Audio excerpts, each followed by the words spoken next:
নমস্কার, কলকাতা টিভির পর্দায় আপনাদের স্বাগত। সঙ্গে রয়েছি আমি ঈশিতা।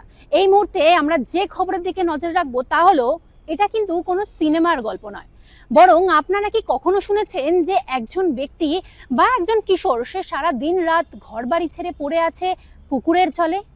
শুনতে অবাক লাগলেও এটা বিরলতম ঘটনা।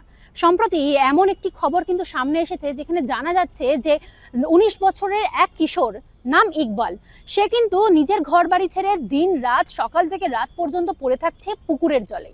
স্থানীয়রা বলছেন সে নাকি সপ্তাহে ৪ থেকে ৭ দিন টানা পুকুরের জলেই থাকতে পারে। কেন এমন অস্বাভাবিক ঘটনা?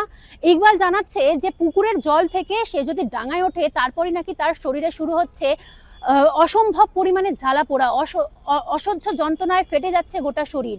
যদিও এর প্রভাবও কিন্তু তার শরীরে দেখা দিয়েছে।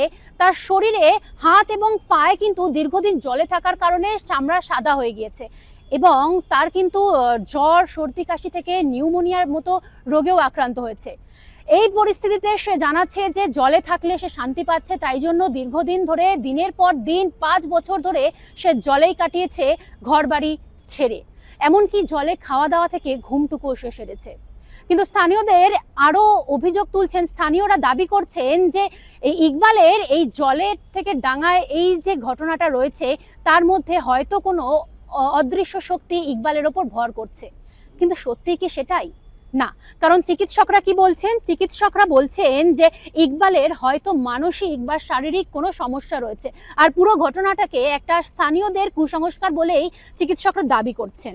চিকিৎসা বিজ্ঞানে অ্যাকুয়াজেনিক প্লুরিটাসের মতো একটি বিরল সমস্যা রয়েছে, যেখানে জলের সংস্পর্শের পর ত্বকে কোনো দৃশ্যমান দাগ বা ফুসকুড়ি না থাকলেও তীব্র চুলকানি, জ্বালা পোড়া হতে পারে।